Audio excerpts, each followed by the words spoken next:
Dernière nouvelle. Une bombe sur Raúl Asensio est révélée et choque tout le monde. Avant de continuer, abonnez-vous à la chaîne et activez la clochette pour recevoir toujours des nouvelles vidéos. Endrick, l'une des plus grandes promesses du football brésilien, est arrivée au Real Madrid il y a un an, en provenance de Palmeiras, avec de grandes attentes. Cependant, le jeune attaquant de 18 ans a eu peu d'opportunités de jouer dans l'équipe première, ce qui a ravivé les spéculations sur un possible prêt lors de la fenêtre de transfert actuelle du football européen. Le manque de temps de jeu a mis en débat l'avenir immédiat du joueur, le club merengue évaluant les options pour garantir son développement. Selon le portail espagnol Defensa Central, le Sporting, l'un des géants du football portugais, s'est positionné comme un sérieux candidat pour accueillir Endrick en prêt. Le club de Lisbonne voit le Brésilien comme le remplaçant idéal de l'attaquant suédois Victor Gyökeres, qui est sur le point de rejoindre Arsenal après 2 saisons remarquables. Avec le départ imminent de Gyökeres, le Sporting cherche à renforcer son attaque pour la Ligue des Champions et Endrick est le nom prioritaire pour prendre la place de titulaire au poste d'avant-centre. Pour rendre le prêt réalisable, le Sporting est prêt à offrir au Real Madrid des conditions attrayantes. Le club portugais propose d'accorder au club merengue une préférence d'achat sur 2 de ses jeunes défenseurs prometteurs, Ousmane Diomande et Gonçalo Inácio. Ces 2 défenseurs sont dans le viseur du Real Madrid depuis un certain temps et l'inclusion de cette clause pourrait faciliter les négociations. Cette stratégie montre l'intérêt du Sporting pour s'assurer les services d'Endrick tout en offrant au Real Madrid des avantages à long terme. À eu Real Madrid, l'émergence du jeune espagnol Gonzalo Garcia a encore réduit l'espace d'Endrick dans l'équipe. Gonzalo, qui compte déjà 5 contributions à des buts en 5 matchs lors du mondial des clubs, gagne en importance et devrait être davantage utilisé cette saison. Malgré le désir d'Endrick de rester en Espagne et de se battre pour sa place, la direction du Real Madrid considère le prêt comme une option viable pour que le Brésilien gagne de l'expérience et des minutes dans un club compétitif comme le Sporting. Alors que les négociations sur l'avenir d'Endrick progressent, le Real Madrid se prépare pour un affrontement décisif contre le PSG en demi-finale du mondial des clubs. L'équipe pourrait compter sur le retour du milieu de terrain français Eduardo Camavinga, qui se remet d'une blessure subie il y a quelques semaines. Le possible retour de Camavinga est un renfort important pour l'entraîneur Carlo Ancelotti, qui cherche à maintenir l'équipe concentrée sur la compétition tout en gérant des décisions stratégiques concernant l'effectif, comme le cas d'Endrick. Le possible prêt d'Endrick au Sporting représente une opportunité pour le jeune Brésilien de gagner de l'expérience dans un club de haut niveau, avec la possibilité de disputer la Ligue des Champions. Pour le Real Madrid, la négociation peut apporter des avantages tactiques et stratégiques, notamment avec la possibilité d'une priorité sur l'acquisition de talents comme Diomande et Inácio. Reste à savoir si Endrick acceptera l'idée de quitter temporairement le club merengue ou s'il insistera pour rester et prouver sa valeur en Espagne. La fenêtre de transfert s'annonce décisive pour l'avenir de la jeune star. Raúl Asensio est condamné. Raúl Asensio, le jeune défenseur de 22 ans du Real Madrid, était la promesse que tout le monde attendait. Originaire de Las Palmas, il a intégré l'académie du club à 13 ans, conquérant les cœurs par sa détermination et son talent. Surnommé le nouveau Sergio Ramos, Asensio a brillé lors de 52 matchs dans la saison 2024/25, devenant un élément clé pour Carlo Ancelotti au milieu d'une crise de blessures dans la défense merengue. Mais, derrière les projecteurs, une ombre sombre commençait à grandir, prête à détruire sa carrière fulgurante. En septembre 2023, une accusation dévastatrice a éclaté aux îles Canaries. La mère d'une jeune fille de 16 ans a accusé Asensio et 3 anciens joueurs de l'académie du Real Madrid, Andrés Garcia, Ferran Ruiz et Juan Rodriguez, d'avoir enregistré et partagé une vidéo à caractère sexuel sans consentement, impliquant la mineure. Selon les enquêtes, Asensio, bien qu'il n'ait pas participé à l'enregistrement, a demandé la vidéo et l'a montrée à des tiers, tout en connaissant l'âge de la victime. Des conversations compromettantes sur son téléphone portable, contenant des commentaires offensants, ont scellé son sort en tant qu'accusé pour violation de la vie privée et possession de pornographie infantile. Le tribunal d'instruction numéro 3 de San Bartolomé de Tirajana, à Gran Canaria, n'a laissé aucun doute. En mai 2025, le juge a formalisé la procédure pénale, soulignant qu'Asensio avait pleinement conscience du crime. La victime, marquée par un trouble de stress post-traumatique, a renforcé la gravité de l'affaire. Malgré les tentatives de la défense de faire classer l'affaire, le tribunal supérieur de justice des Canaries a rejeté tous les recours, estimant que les preuves, y compris les messages WhatsApp, sont irréfutables. Le parquet demande désormais jusqu'à 5 ans de prison pour le défenseur. Ce qui était autrefois de l'admiration s'est transformé en haine. En avril 2025, des supporters d'Alavés sont interrompus un match en criant « Meurs, Asensio », tandis que des banderoles attaquant le joueur étaient brandies. Lors de la demi-finale de la Coupe du Roi, les supporters de la Real Sociedad ont repris ce cri, forçant l'arrêt de la rencontre. Des tracts distribués dans les stades accusaient le Real Madrid de protéger des agresseurs. La pression publique est implacable, et Asensio, autrefois célébré, fait maintenant face au mépris, même de ses propres fans. Des sources proches du tribunal révèlent que le procès, prévu dans les prochains mois, devrait être un jalon dans la lutte contre les crimes sexuels dans le sport.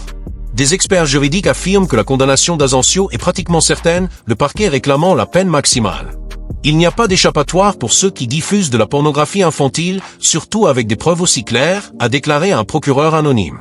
Le Real Madrid, sous la pression de l'opinion publique, envisage déjà de résilier le contrat du joueur, tandis que les sponsors abandonnent la jeune star. Le rêve d'Asensio s'effondre et la prison semble être sa prochaine destination. Mbappé retirait sa plainte contre le PSG. Kylian Mbappé, star du Real Madrid, a pris une décision significative avant les retrouvailles très attendues avec le Paris Saint-Germain, PSG, lors du mondial des clubs de la FIFA. Ce lundi, 7, le joueur a retiré une plainte pour harcèlement moral et tentative d'extorsion contre un employé non identifié de son ancien club, selon le journal français L'Équipe. La plainte, déposée fin juin, était en cours d'instruction par 2 juges à Paris et concernait des épisodes survenus pendant la période où Mbappé avait été écarté de l'équipe première du PSG. A eu cours de son passage au Paris Saint-Germain. PSG, Kylian Mbappé, l'un des plus grands talents du football mondial, a vécu l'un des chapitres les plus controversés de sa carrière, connu sous le nom de l'affaire du Loft. Cet épisode, qui a attiré l'attention des médias français et internationaux, fait référence à une stratégie adoptée par la direction du club parisien pour faire pression sur le jeune attaquant afin qu'il renouvelle son contrat, qui approchait de son terme. Selon les déclarations du joueur, confirmées par des sources proches et des reportages du journal L'Équipe, Mbappé a été isolé dans une zone surnommée Loft, un terme interne au PSG désignant un groupe de joueurs écartés de l'équipe première, généralement ceux que le club considère comme hors de ses plans stratégiques ou qui refusent de répondre aux exigences contractuelles de la direction. Cette mesure, selon le joueur, était une tentative claire de coercition visant à le forcer à signer une prolongation de contrat, ce qu'il a choisi de ne pas faire, aboutissant à son départ pour le Real Madrid. Le Loft du PSG n'est pas une nouveauté dans le monde du football, mais son application dans le cas de Mbappé a suscité des débats animés sur l'éthique et la gestion dans le sport. La pratique consistant à isoler des joueurs dans des entraînements séparés, loin de l'équipe première, est une tactique utilisée par certains clubs pour pousser les athlètes à accepter des renouvellements ou des transferts. Dans le cas de Mbappé, la situation s'est produite à un moment crucial de sa carrière, alors qu'il était déjà une star mondiale, champion du monde 2018 avec la France et pièce centrale du projet sportif du PSG. Le joueur, alors âgé de 24 ans, était au sommet de sa forme physique et technique, marquant des buts à profusion et convoité par des géants européens, comme le Real Madrid, qui manifestait déjà son intérêt pour son recrutement. La décision du PSG de le placer dans le Loft a été perçue par beaucoup comme une manœuvre risquée, car il s'agissait d'un athlète d'une valeur inestimable, tant sur le terrain qu'en dehors. Selon Mbappé, la période dans le Loft a été marquée par un traitement qu'il a jugé irrespectueux et coercitif. Il a été écarté des entraînements avec l'équipe première, forcé de s'entraîner à des horaires et dans des conditions différentes, souvent avec des joueurs remplaçants ou des jeunes de l'académie. Cette ségrégation, selon l'attaquant, avait pour but de créer un environnement inconfortable, dans l'intention de le pousser psychologiquement à céder aux exigences du club.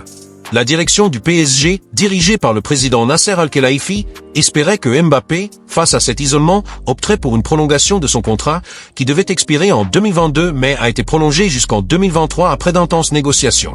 Cependant, le joueur a résisté à la pression, maintenant sa position de ne pas signer un nouveau contrat à long terme, ce qui a intensifié les tensions en coulisses. L'affaire du Loft a également mis en lumière les relations entre joueurs et clubs à l'ère moderne du football, où les athlètes ont de plus en plus de pouvoir sur leur carrière. Mbappé, avec son influence mondiale et son statut d'idole, n'était pas seulement un joueur parmi d'autres dans l'effectif du PSG, mais une figure centrale du projet du club, qui a investi des milliards d'euros pour construire une équipe compétitive en Europe. La décision de l'écarter a été perçue par beaucoup comme une tentative de la direction d'affirmer son autorité, mais aussi comme une erreur stratégique, car le joueur n'a pas cédé et a fini par partir gratuitement au Real Madrid à l'expiration de son contrat. Cette situation a suscité des critiques sur le modèle de gestion du PSG, qui, malgré sa puissance financière, a rencontré des difficultés à maintenir l'harmonie avec l'une de ses plus grandes stars. En outre, l'affaire du Loft a eu des implications juridiques. Mbappé, se sentant injustement traité, a déposé une plainte pour harcèlement moral et tentative d'extorsion contre un employé non identifié du PSG, selon l'équipe. La plainte, enregistrée fin juin, détaillait les épisodes de pression psychologique subis par le joueur pendant la période d'isolement. Bien que l'identité de l'employé n'ait pas été révélée, il est spéculé que l'accusation pourrait impliquer des membres de la haute direction du club, y compris des figures proches de la présidence. La plainte était en cours d'instruction par 2 juges à Paris, mais, dans un revirement inattendu, Mbappé a choisi de la retirer ce lundi, 7, mettant fin à ce chapitre spécifique de son différend avec le PSG.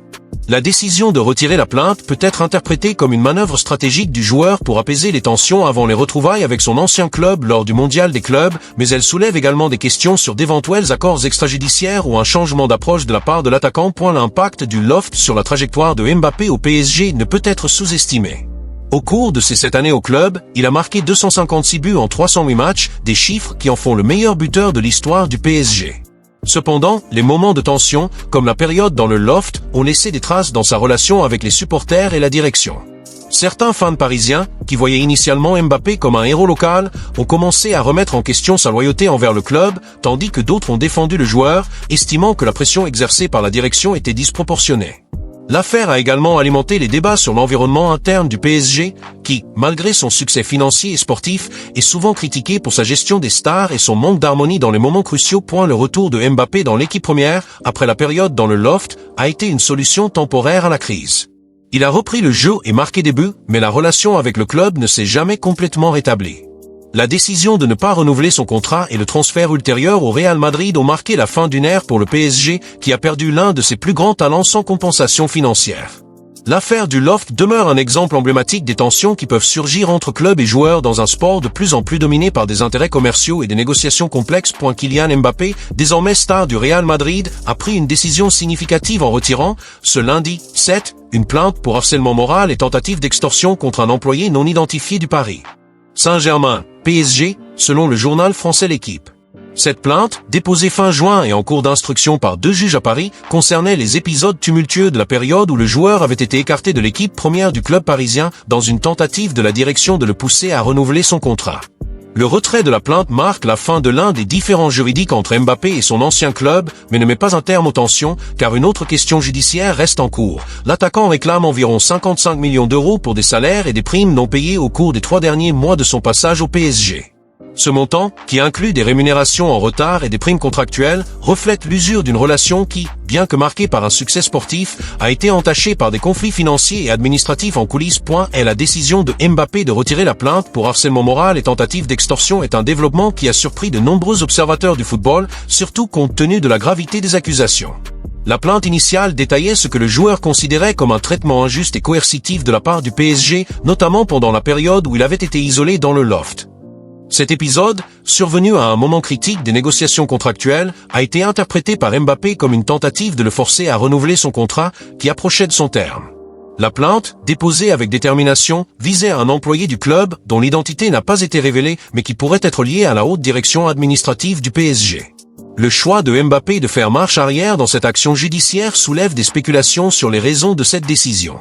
Certains analystes suggèrent que le joueur pourrait chercher à réduire les tensions avant l'affrontement contre le PSG en demi-finale du mondial des clubs de la FIFA, prévu pour mercredi 9 à New Jersey, aux États-Unis.